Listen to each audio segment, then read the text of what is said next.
Hello students, तो कैसे हैं आप सब। मैं सत्यम प्रशांत कौशल आ गया हूं क्लास 9th केमिस्ट्री का एटॉमिक स्ट्रक्चर का एक लास्ट लेक्चर लेके, जिसमें मैं आज एक्सरसाइज को कवर करूंगा और इसके अंदर कई सारे क्वेश्चन कराने की कोशिश करूंगा। आई होप आपने मेरे प्रीवियस लेक्चर्स पढ़े होंगे, जिसमें मैंने आपको सिखाया था वैलेंसी कैसे निकालते हैं, इलेक्ट्रॉनिक कॉन्फ़िगरेशन कैसे निकालते हैं किसी भी एटम्स की, वैलेंस इलेक्ट्रॉन क्या होते हैं, वैलेंसी कैसे निकालते हैं, और एटॉमिक नंबर्स की वैल्यू याद कराई थी। आई होप आपने वो सारी चीज़ें पढ़ी होंगी। आइसोटोप्स क्या होते हैं ये भी मैंने आपको पढ़ाया था। अगर वो लेक्चर सारे नहीं देखे हैं तो जाके देख लीजिए बेटा, उसके बाद ही मज़ा आएगी सॉल्व करने में एक्सरसाइज को। तो चलिए स्टार्ट करते हैं सबसे पहले क्वेश्चन से। वो क्या कह रहा है हमसे, ध्यान से देखिए। क्वेश्चन नंबर 1 रीड करिए।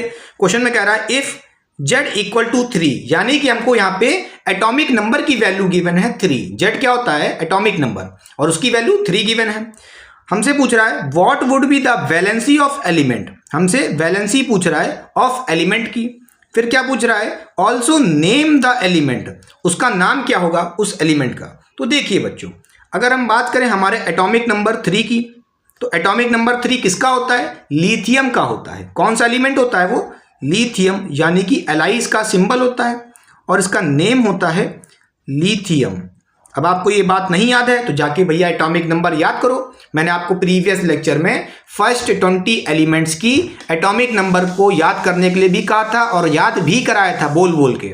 बोलिए, तो आपको याद होना चाहिए था। तो यहाँ पे एटॉमिक नंबर 3 किस एलिमेंट का होता है? लिथियम का होता है। जैसे एटॉमिक नंबर 1 हाइड्रोजन का होता है, 2 हीलियम का होता है, 3 लिथियम का होता है, 4 आपका बेरिलियम का होता है, 5 ऐसे आपके कई सारे हैं, बोरॉन हो गया, 6 आपका कार्बन हो गया। ये सब याद कर लीजिए बच्चों, ठीक है। तो बहुत ही इंपॉर्टेंट है।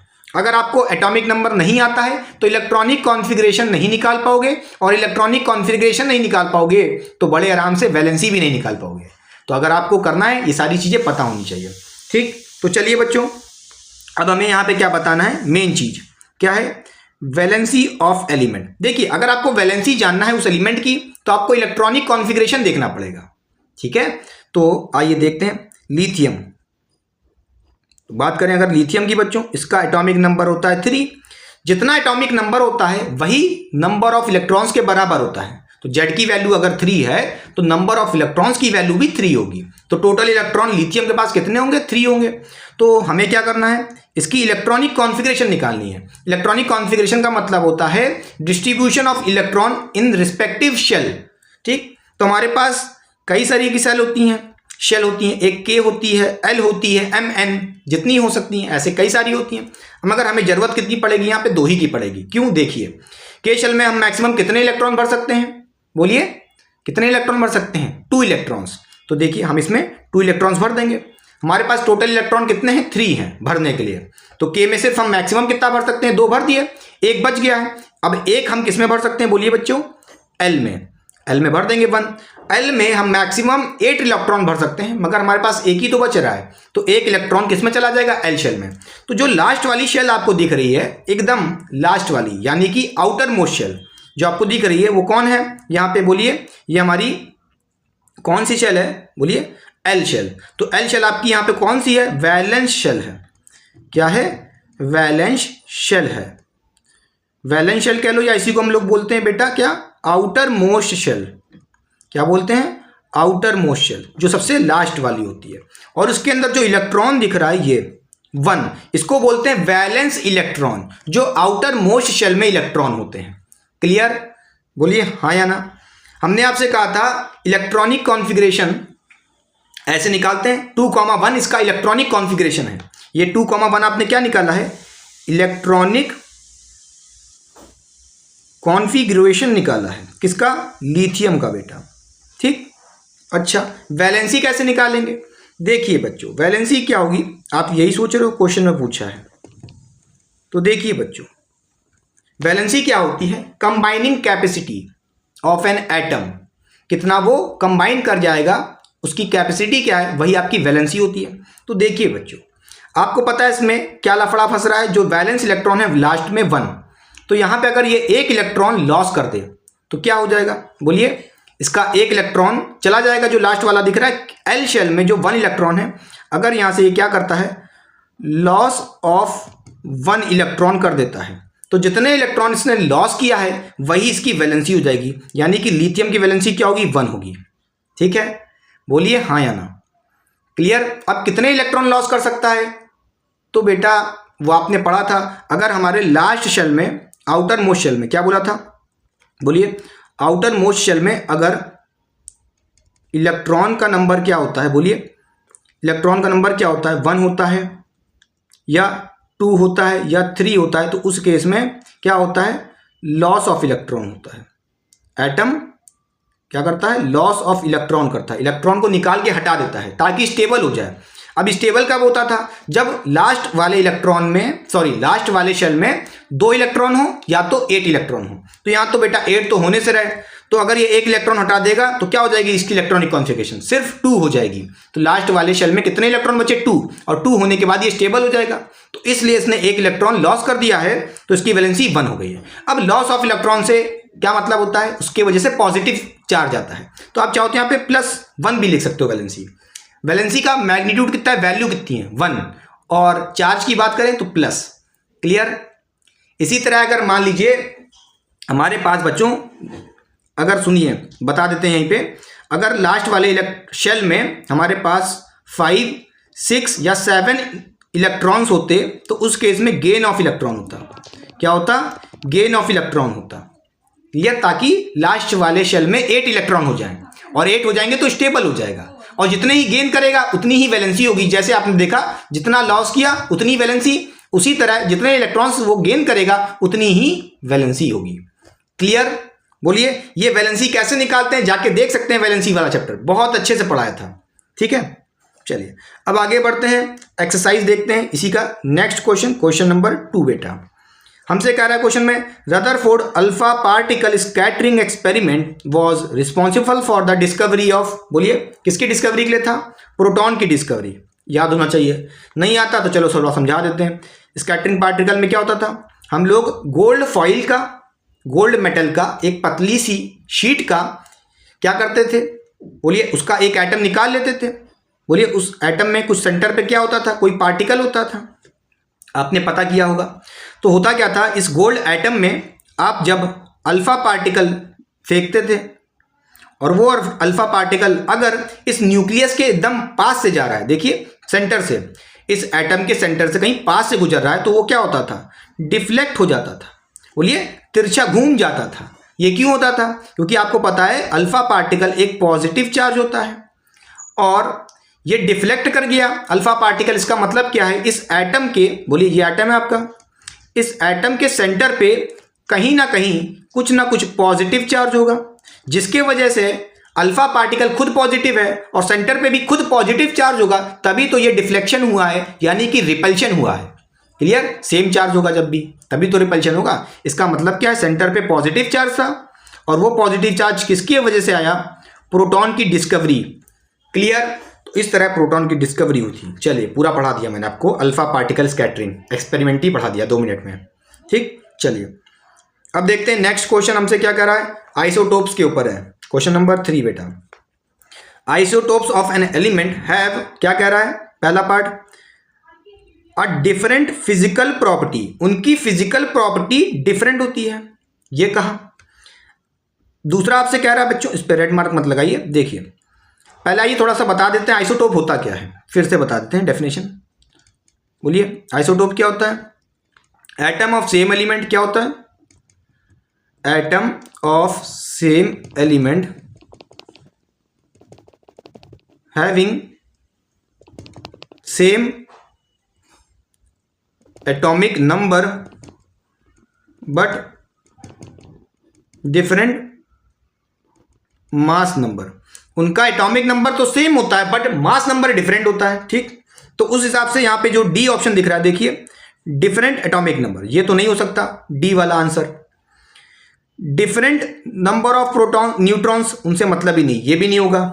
अच्छा, तो देखिए बचा ए और बी बेटा, तो अभी बताते हैं हम आपको, चिंता ना करिए। क्या आपने देखा यहां पे एटॉमिक नंबर सेम है बेटा, और एटॉमिक नंबर सेम होगा तो उनकी जो एटॉमिक नंबर होता है, एटॉमिक नंबर से क्या आता है, क्या पता चलता है, केमिकल प्रॉपर्टी चलती है पता। एटॉमिक नंबर डिटरमाइन करता है केमिकल प्रॉपर्टी को एलिमेंट के या एटम के। तो इसका मतलब क्या है, एटॉमिक नंबर सेम है तो इसका मतलब है इनकी केमिकल प्रॉपर्टी भी सेम होगी। क्लियर? तो सेम केमिकल प्रॉपर्टी, इसका मतलब ये है एटॉमिक नंबर सेम है, इसका मतलब क्या है, सेम केमिकल प्रॉपर्टी। समझ गए? बोलिए बच्चों। और डिफरेंट मास नंबर, इसका मतलब क्या है, इसका मतलब ये है कि भैया डिफरेंट मास नंबर, भाई मास नंबर क्या बताता है, फिजिकल प्रॉपर्टी, फिजिकल प्रॉपर्टी। और डिफरेंट है मास नंबर तो क्या होगा, फिजिकल प्रॉपर्टी डिफरेंट होगी।